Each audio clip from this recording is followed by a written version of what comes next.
Everyone is speaking out about this for the Oklahoma City Thunder, saying that the second apron is going to ruin this team after extensions for Chet Holmgren, Jalen Williams, and Shai Gilgeous-Alexander. And I have bad news for you. If you truly believe the second apron is going to tear down this team, it's not.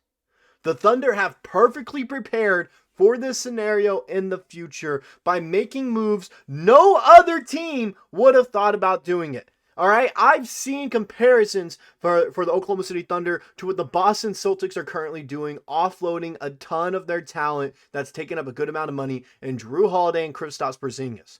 What's going on in Boston is a completely different scenario and future than the Oklahoma City Thunder. One team has a plethora of draft picks, while the other just has their own first-round draft picks for the future. So two completely different situations going on. And the second apron is not this big bad boogeyman that a lot of people think it's going to be for the Oklahoma City Thunder. So I'm going to break down, with the help of an article I found on CBS Sports, breaking down why exactly the second apron in the CBA might actually benefit the Oklahoma City Thunder in the long run. Before we get into all this though, quick moment to recognize that 80% of you guys are not yet subscribed to this channel. If you guys enjoyed the content we're putting out on a regular basis and you want to support the channel, or if you're new and you like what we're doing, you want to support, the best way to do so is just by hitting that subscribe button and bell notification. With that out of the way, let's go ahead, get into talking about the second apron, the big bad boogeyman of the NBA right now. And I'm going to go ahead and tell you guys,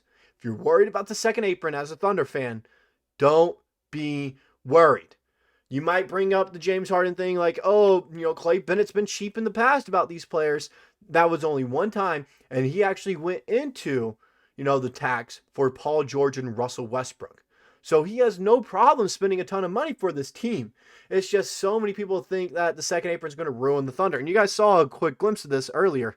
But look at this. Like, OKC will be $25 million over the second apron in 2026, 2027. This is the last year of their window.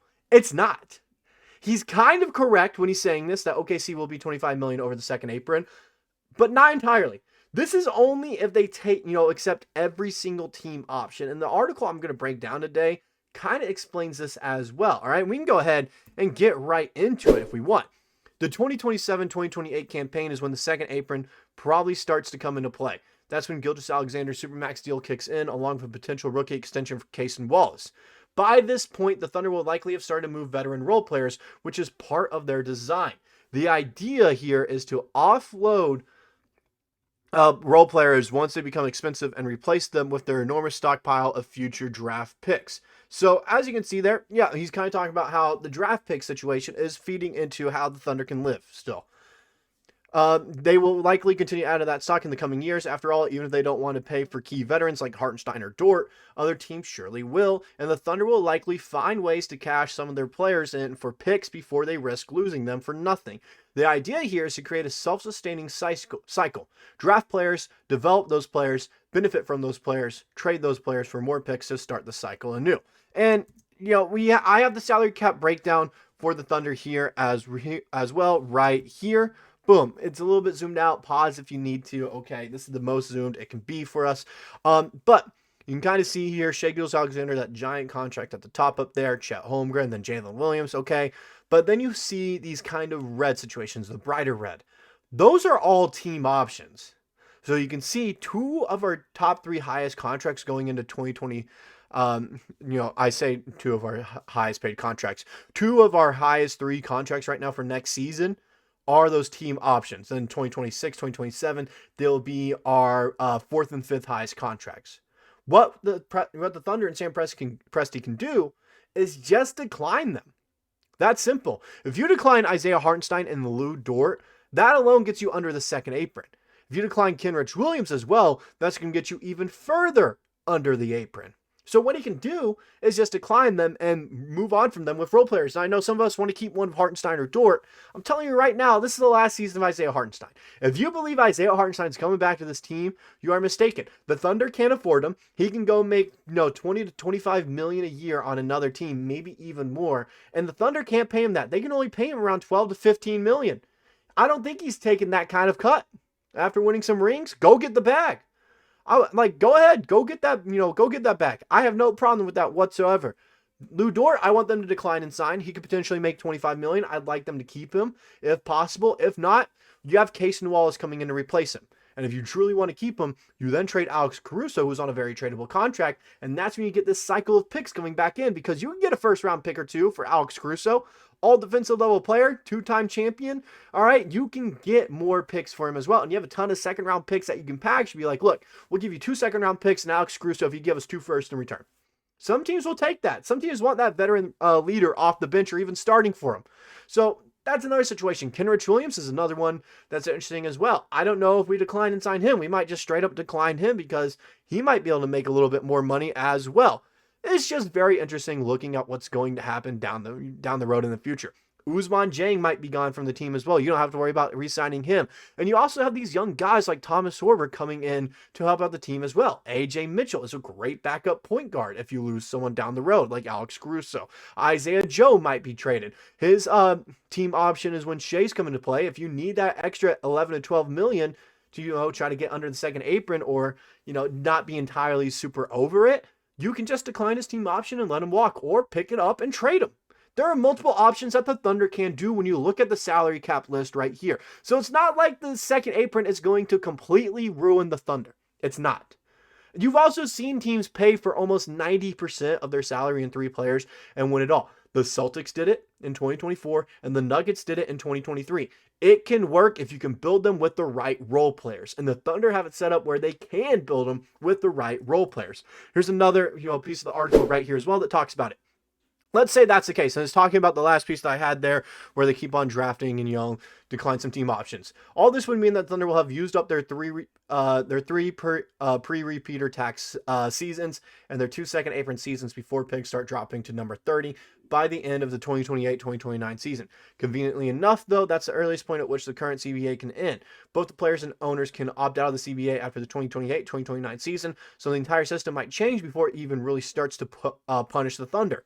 We can't anticipate that, though. There's only the chance the system remains largely intact. That's why we're here to cover. So based on that we've covered so far, you expect the CBA to really start hurting the Thunder right around the end of the decade. But here's the kicker. It's probably going to hurt everyone else a whole lot more. This is when the draft picks start to come into play. If you are wondering why Presti has been hoarding so many draft picks, especially these second-round picks, let me remind you who some second-round picks are. AJ Mitchell. All right, he was a second-round pick. Lou Dort went undrafted. Aaron Wiggins is a second-round pick. J. Will was a second-round pick. All these players are going to be solid role players for us. We're all second-round picks. Let's go into this article, the last piece of it right here. There's still one significant way in which the second apron is designed to discourage retention. The possibility of future first-round picks dropping to number 30 overall. To a normal team, that's tantamount to giving away an unprotected pick. While the team would still have a first-round pick, the automatic slotting would prevent it from taking or using that year's pick as a trade chip for further improvements. Remember, those frozen picks start 7 years out. Most teams are not comfortable sacrificing the ability to rebuild 7 years in the future for the sake of short-term contention. They just don't have the ability to forecast whether they'll be at that point. So this is where Presti getting all these picks is really huge. And I'll go ahead and pull up for you guys the whole list of picks that he has. All right, this is what the Thunder have going into the future. They have all 7 of their own. They have the unprotected from the Clippers in 2026, top 4 protected from Houston, top 8 protected from Utah, top 4 protected from Philadelphia in 2026 and 2027. Top 5 protected from Denver 2027. Top 5 protected in 2028 as well. Top 5 protected from Denver 2029 if conveyed in 2027. Top 5 protected in 2030 if first is conveyed by 2028. So if Denver gets any of those 2 picks, then it just gets pushed down the line. Swap rights to the Clippers in 2027. Swap rights to Houston 2025. We didn't end up using, did we? I don't think we ended up using that one. Swap rights to Dallas 2028. So we have all these picks down the line, including our own, and 17 future second round picks. 17. I think it's now 16 as we used one this year. You have 16 future second round picks over 7 years to kind of figure out, look, what are we going to do with these? You can package them into potentially first round picks as well down the line, and we don't have any first round picks going out either. So this is how the second apron isn't going to hurt the Thunder. Sure, does this mean saying goodbye to players like Isaiah Hartenstein, Isaiah Joe, and potentially even Alex Caruso? Yes, all right. If you thought the Thunder were going to find a way to keep all these guys, though, I don't know what world you're living in, but I want to be a part of it because that is straight up delusion. All right? There is no possibility of keeping this entire squad that we saw from this championship team 5 years down the line. No possibility of it. And that's okay. That's okay. The team 5 years ago for the Thunder were not the same as today. Every team 5 years ago was not the same as it is now. The Warriors had Kevin Durant about 6 years ago. That's how quick time flies and changes in the NBA. That's how much things can change from season to season, and it's okay as long as you're contending for titles every year. And the Thunder are on the verge of forming a dynasty because of how Sam Presti and the Thunder built this team out to last with the CBA and compete against the second apron while other teams are worried about offloading talent because they didn't trade for all these picks. You've seen some other teams start to do it now with the Spurs, the Rockets, and the Nets trying to do it.